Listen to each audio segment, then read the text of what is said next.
As I always like to say, all of the team members are important, but the hygienists out there have they spend, an hour potentially with a patient every 3, 4, 6 months. And I've seen it where a hygienist bolts out of a practice and then there's a mass exodus of patients. And like I said, every member of the team is important, but in this case, I think hygienists serve a different purpose to some extent because they develop these really strong relationships with patients. Hello, everybody, and welcome to another episode of the Raving Patients Podcast. As you know, I'm your host, Dr. Len Tau.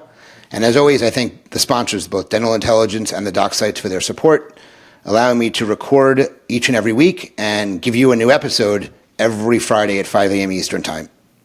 I also want to remind everybody about my event, Supercharge Your Dental Practice.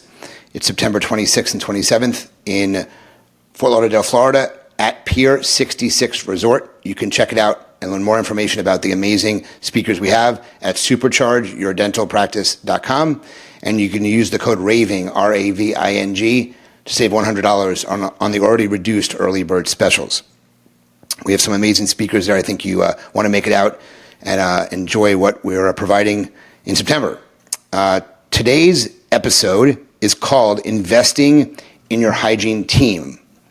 My guest is Rachel Wall, and we're going to be talking about things why 2025 is a perfect time to invest in your hygiene team. What are the first steps to healing the rift that exists between hygienists and dentists that really came around during the COVID times? How hygienists and dentists can better communicate, and basically how the relationships between hygienists and dentists affect the patient health. So Rachel Wall, who I'm excited to have on here as I've had a number of her members of her team, is the CEO and founder of Inspired Hygiene, a coaching firm with a 20-year history of helping teams elevate hygiene services, systems, and profits. Inspired Hygiene strives to help dental teams achieve a triple win with healthier patients, empowered, engaged hygienists, and a profitable practice. She is an award-winning educator, author of the book Return on Hygiene, and has spent over 30 years serving the industry as clinical hygienist and hygiene productivity coach. To learn more about how Inspired Hygiene can help your team achieve their goals, visit inspiredhygiene.com. So please welcome to the Raving Patients Podcast, Rachel Wall. Rachel, thank you so much for joining me today.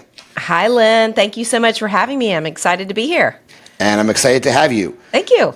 So to begin with, and I like to ask people who serve dentists or dental teams, can you kind of tell the listeners and viewers what you do, what does Inspired Hygiene do, how you help dental practices, and a little bit how you're kind of involved in the industry?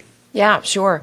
So I'm a hygienist, as are all of our coaches, and most of our support team as well are hygienists. And so for the last 20 years, Inspired Hygiene has been serving dental teams across the country, and even a few special practices in Canada, to really help elevate the services that their hygiene department's providing, the systems within which they're providing those services, and then all of that resulting in greater profitability of the hygiene department. And we do that in a variety of ways. I would say our most common classic way of that is a hybrid coaching program between virtual and actually one of our coaches being in the practice. And when we're in the practice, we're observing, we're doing hands-on calibration, really getting the whole team on the same page with their diagnostics, and then really helping facilitate them developing a very clear written protocols for hygiene from periodontal, diagnosis and treatment planning to restorative co-diagnosis to recare to adding adjunctive services, and just really helping them see dramatic results and increase in the profitability of their hygiene department. Oh, I think that's most important. As I always like to say, all of the team members are important, but the hygienists out there have they spend, an hour potentially with a patient every 3, 4, 6 months. And I've seen it where a hygienist bolts out of a practice and then there's a mass exodus of patients. And like I said, every member of the team is important, but in this case, I think hygienists serve a different purpose to some extent because they develop these really strong relationships with patients. Absolutely. So I know you have a number of different coaches, a couple of who I've interviewed on the podcast, and obviously they all bring different strengths to the coaching program. So do you match a specific coach with a specific practice based on their needs? So can you talk about kind of how that operates within your organization? Good question. Yep. So our coaches are all on our website, inspiredhygiene.com, where anyone can dig in a little deeper there. So they're all very experienced hygienists, very experienced coaches, and very experienced with applying the Inspired Hygiene framework with our clients. And just as we all have, different passions, things that specifically interest us, yes, many of them have, I would say, kind of even a super specialty, whether that's integrating technology or biologic dental hygiene and the science piece, to communication, to assisted hygiene, to integrating adjunctive services. So it's really neat because we all really collaborate very well together. And I think just bring an incredible amount of not just content, but real life recommendations on how to really implement what teams are looking to do to make a difference in patient care and business outcomes. So yes, there's a lot of different areas that we really work on and bring all that together. And we do look at, when clients come on board with us, we look at a lot of different factors and how to match them with the coach. Obviously, geography and availability is one of those. But the other one is, does the client have any specific requests or needs? Is the client a particularly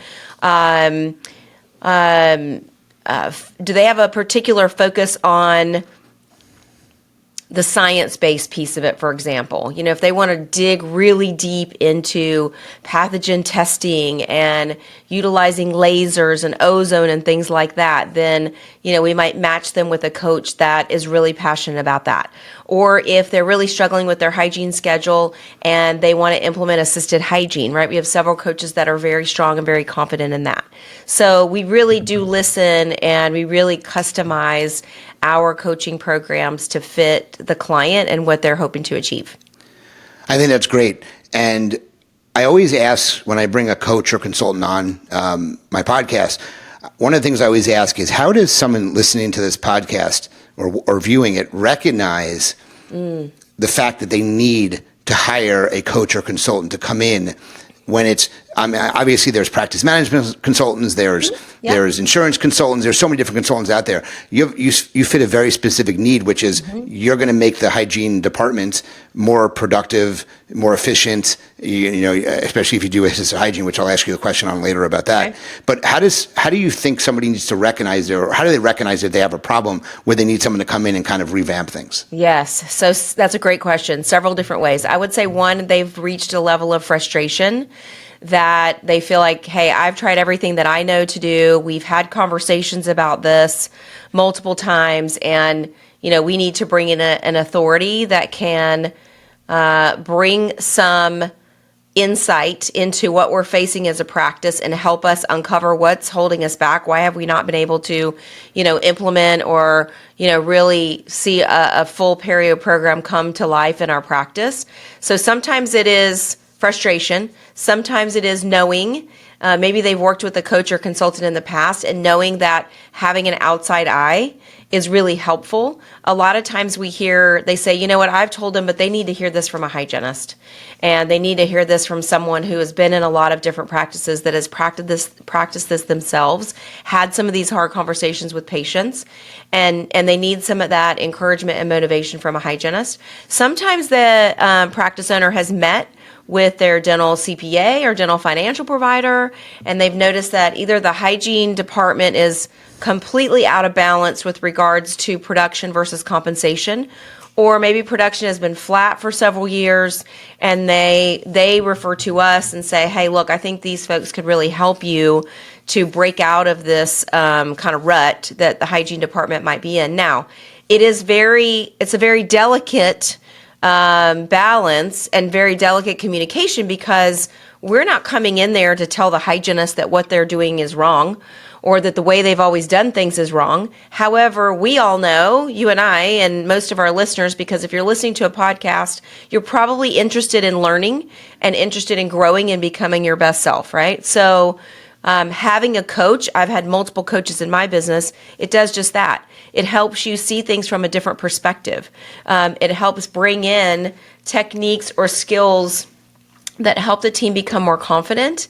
And a lot of times what I tell practice owners is the hygienists are just as frustrated as you are. They just don't know that it can change. They don't know how to express what it is that needs to be different.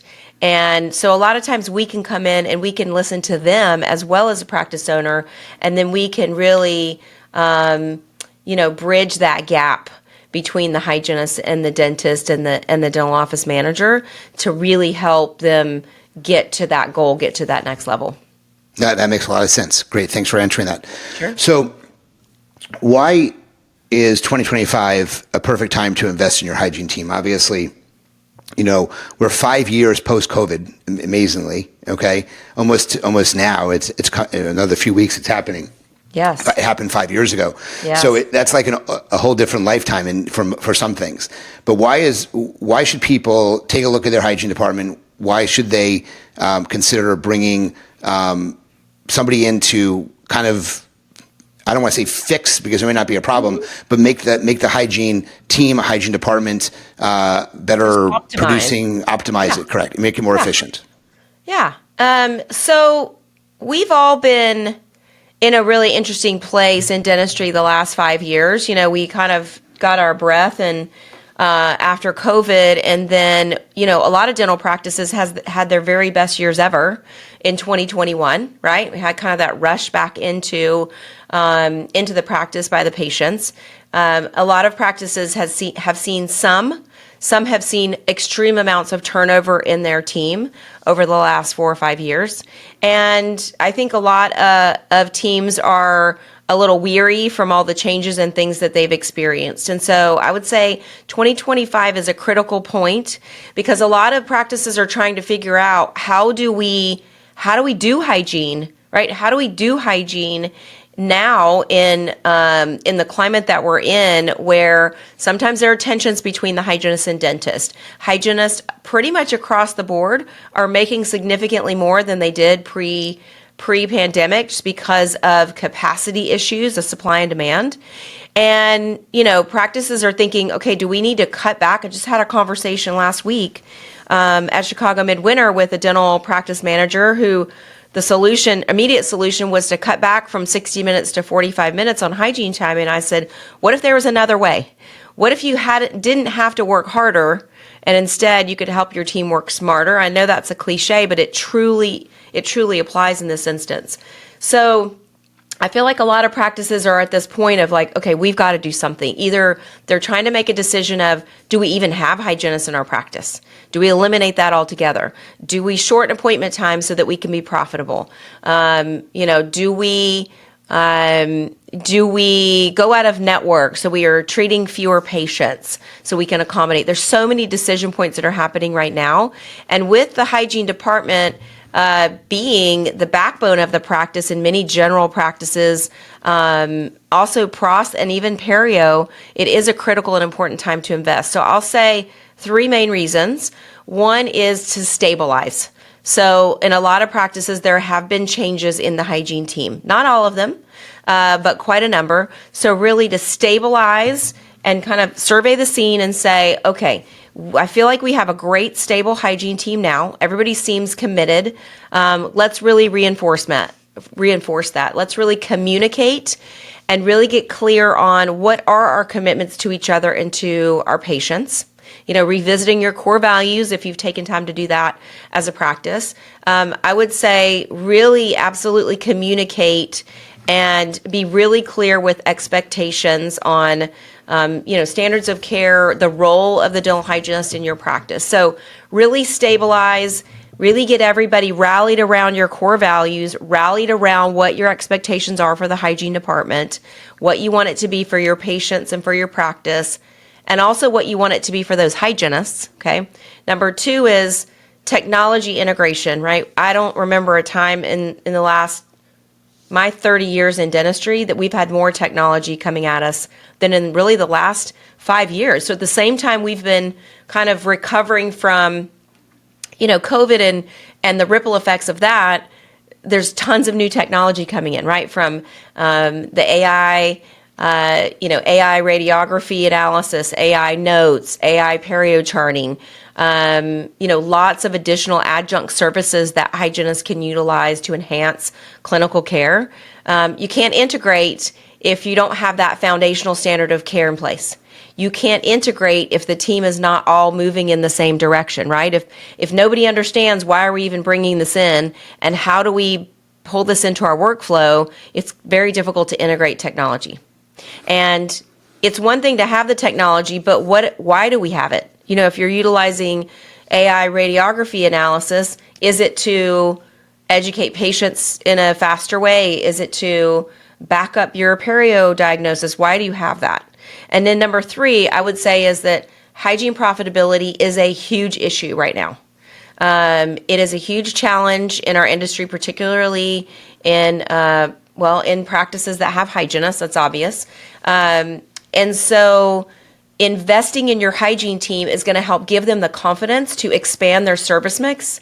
And when the hygienists are doing more than prophies and bite wings, they're going to be a lot more profitable. That makes a lot of sense. And you mentioned it briefly. I think you were talking about the person in Chicago that you were talking to, how they were saying we need to shorten appointments, or yes, we need to go out of network, or we need to do something. Obviously, one of the things they can do is assisted hygiene. Yes. And you talked about it when you were introducing the coaches that you have. So do you think that's going to be more of where practices are going? Because obviously then, and I've spoken to practices about it, and they say because it gives the hygienist the time to do what they need to do, because they're not cleaning rooms. They're just practicing hygiene, which is obviously what they do, but they're not doing all the extraneous things that is required of a hygienist normally, which is clean the rooms, take the x-rays, do whatever they need to do with the instruments. So do you think that's definitely a future where offices are going to move that way? Obviously, you also mentioned about eliminating it altogether and then the dentist doing hygiene, which when I was in practice, I hated hygiene. I'm sorry, I never enjoyed it. So I would never want to do that. But do you think that's the direction that the industry is moving more towards? I think that is a direction. I mean, certainly, like you said, there are going to be practices that are working traditional hygiene. There are going to be some that are eliminating hygiene altogether. There are going to be some that I was talking with our mutual friend Teresa Duncan recently about the concept of lean hygiene. She was like, "Hey, maybe you need to look into that." And I said, that is one way that teams are going is, perhaps they have, instead of 4 days of hygiene, they have 2 days of hygiene and they're working assisted hygiene. So it's kind of, and those are the days that the doctor maybe is doing different types of procedures so that they can get in to do exams more quickly. There's a lot of different ways that you can configure this to satisfy the needs of the practice and the patients. But yes, I think assisted hygiene is a very viable, sustainable model for all parties, as long as it is done in a way that does not undermine diagnosis, it doesn't undermine patient care, and it doesn't only focus on the hygienist doing scaling, because there are a lot of other things that the hygienist can offer, and assistant as well. So when those two are working as a team, they can do so much more than a hygienist that's working in one column. And when I say so much more, that's not just volume. It is, they can accomplish life-saving screenings when they're teaming up on that and identifying patients that might be a candidate for some type of appliance for, sleep apnea or some type of obstructed breathing.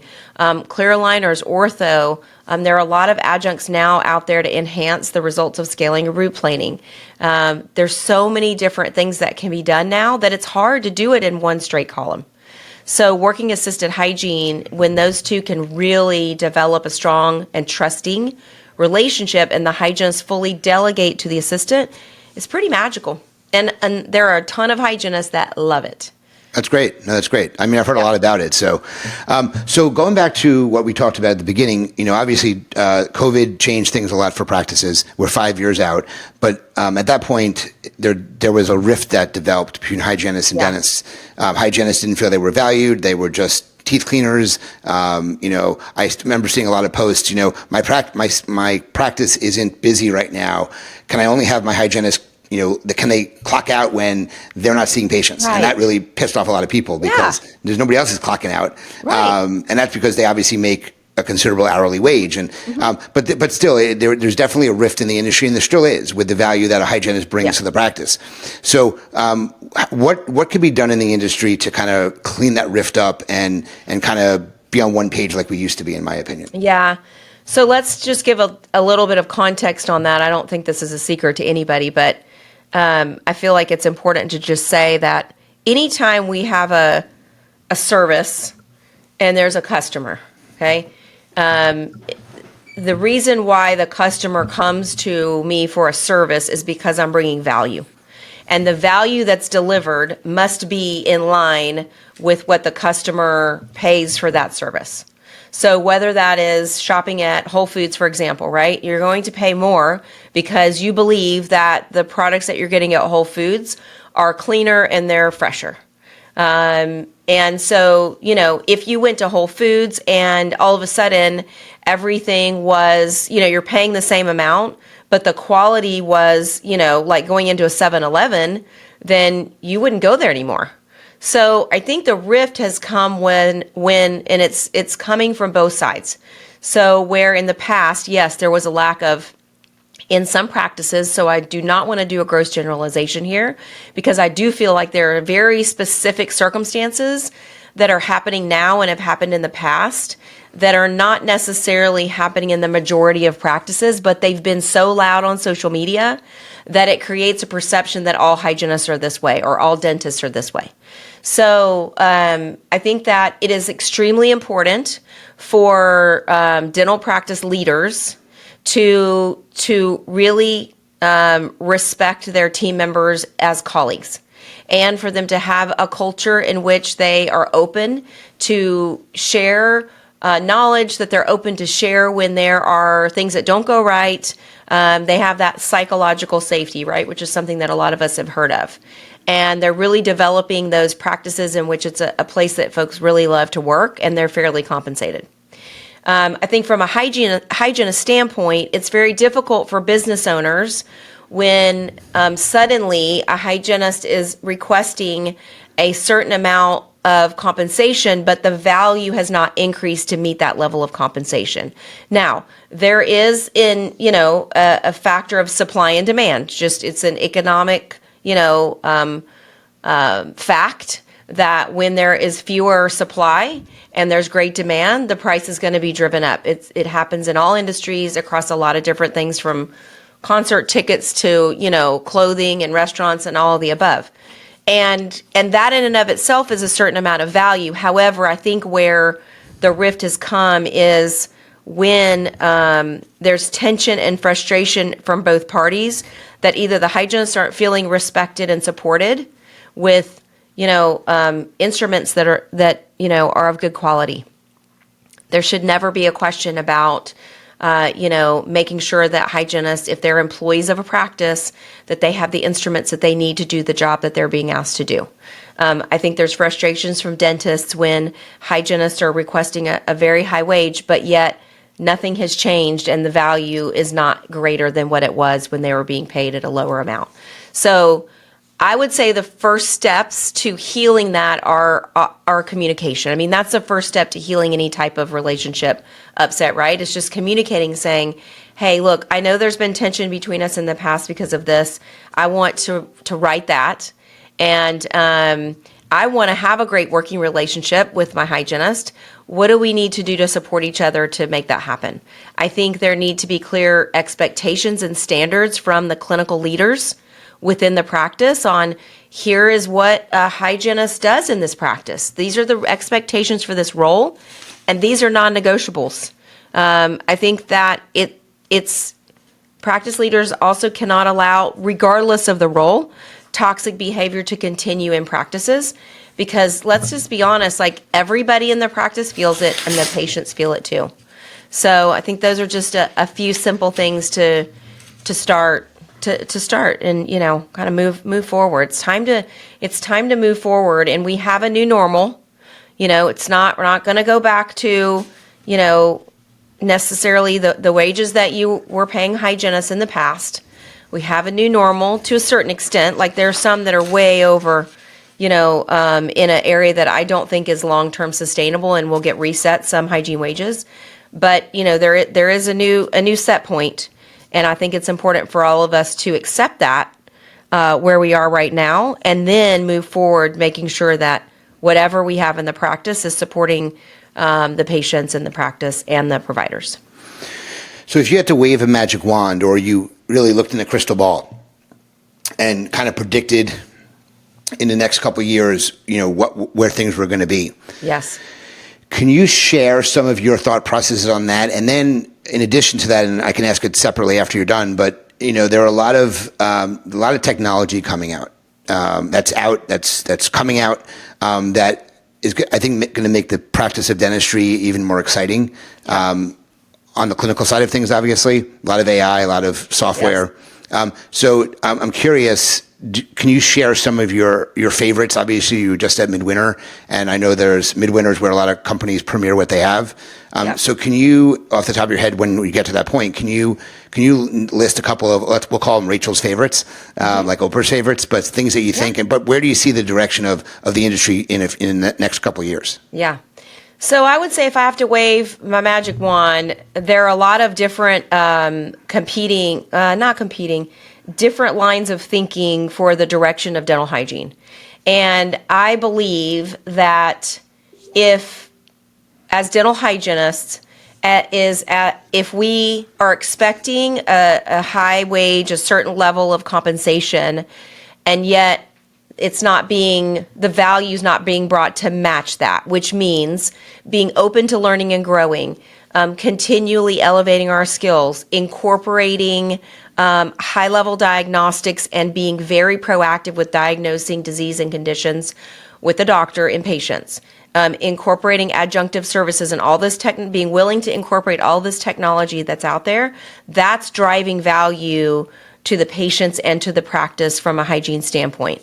If that's not happening, dental business owners are going to find a solution to this issue, and it may not include hygienists, or it may include hygienists at different levels. We're already seeing dental assistants' scope of practice being expanded, and it's been confirmed from a couple different sources. I don't know this for a fact, but a couple credible sources, that there are multiple states that are looking at changing the licensing requirements for dental hygienists to bring them to a lower level. I don't think that that's a benefit. I think it's more of a benefit to expand the role of dental hygienists, and then likely also expand the role of dental assistants so that we can all, bring more care and increase access to care to patients. And here's the thing, access to care isn't just in dental deserts anymore. The problem with that, it's in metropolitan areas where there are practices that can't get their patients in for 6 or 8 months into hygiene. The other thing that I think, Len, that is going to be really incredible for hygienists and for practices is the growth of this Licensing Compact Act, which is going to help make it give more freedom to dental professionals to cross state lines and be able to have their licenses work in multiple states that are part of this compact. And I think that may open up to some opportunities for dental practices to be able to recruit from, lots of different areas in the country without the barriers of specific state licensure. And certainly we want everybody to have to be clear standards across that. But I think that's really intriguing. It's worked in medicine. So I think that it's going to look different in the next 5 years, and there are two very different extremes. And I think it's going to be up to those that have legislative power and those that have a voice. I think it's important, whatever your take is on it, to speak up.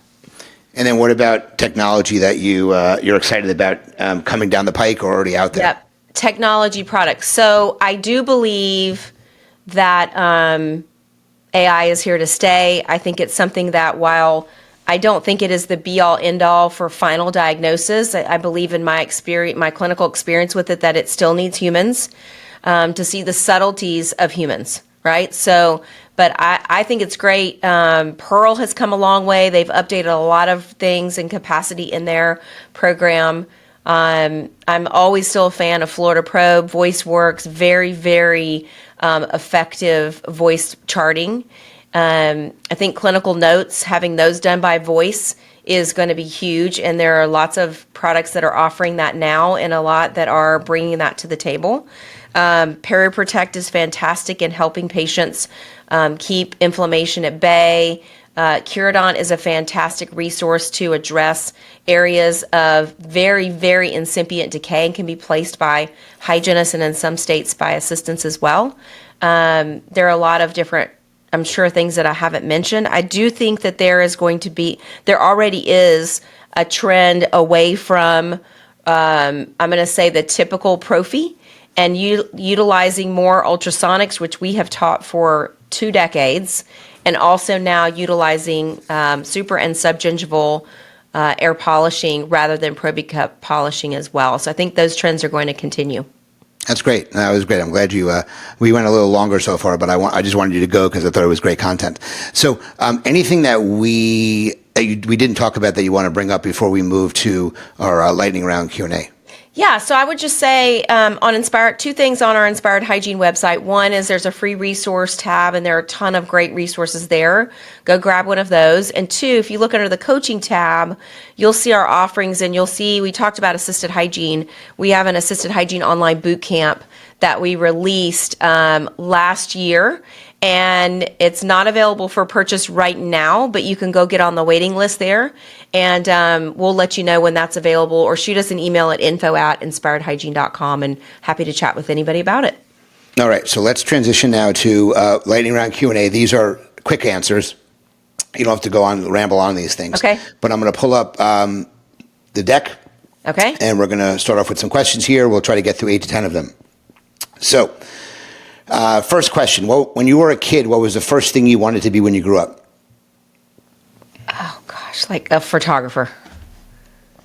How do you capture and keep track of ideas? Do you keep a notebook? Do you do voice memos? All of the above, mostly voice memos. Okay. What book have you read multiple times, or what is your favorite book? I mean, this sounds cliche, but I mean, the Bible is always a go-to in any type of devotional, just as a centering point for me in my life. Okay. What do you wish you had known when you first started out with your company?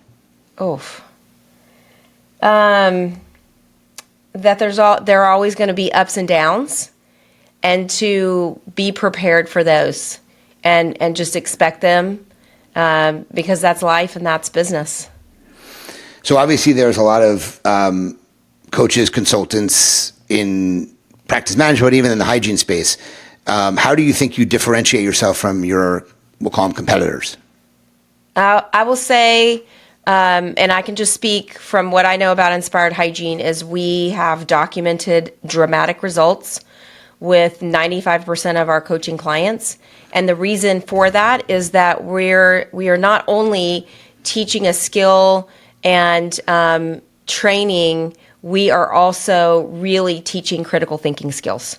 So it's not just protocol, in addition to protocols and scripts and that, it is really teaching critical thinking skills and helping hygienists fall in love with their career again. And that, with that comes that commitment to patient care and being willing to take it to the next level. Great. Who is the one person you love to have as a mentor? One person I would love to have as a mentor. Sarah Blakely, the founder of Spanx. Good answer. I'm curious your answer on this one. What profession do you think is the most undervalued today? I think teachers. I mean, I know I've listened to your podcast. I really think that, man, what a impact they have on our children, and yeah, very much undervalued. I hear that answer a lot. So, yeah. What has been your most satisfying moment in business? My most satisfying moment in business has been hearing from clients about times where they have, because they're doing an oral cancer screening, for example, they find a lesion with a patient, and it saves the patient's life. So just those ripple effects, I think, are very satisfying. Got it. 2 more questions. What mindset has helped make you successful? Always be learning. Okay. And last question, which I ask everybody. So, what is one subscription, either business or personal, so something you pay for on a monthly basis, that you cannot live without? Probably my fitness apps, just because it helps keep me on track. So Peloton, Faster Way to Fat Loss, those 2 keep me on track. And without your health, you literally, you can't live without your health. So there you go. So it's interesting you said that, because I have been on a little bit of a fitness journey. I've lost almost 40 pounds. Wow. And I walk 3.5 miles a day minimum. But I also have been really watching my calorie intake and watching the food that I eat.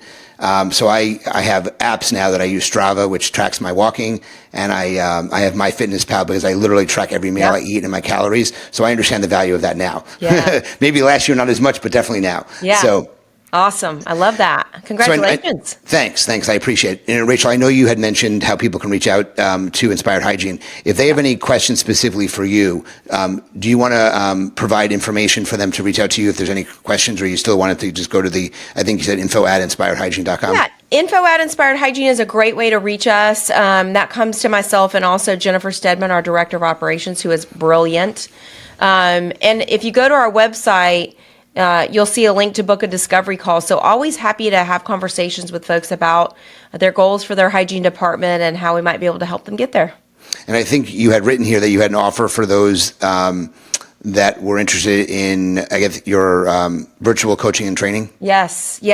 So that's one thing that we have incorporated over the last few years, is an option to start with us virtually. And it's called our Inspired Hygiene Success Hub.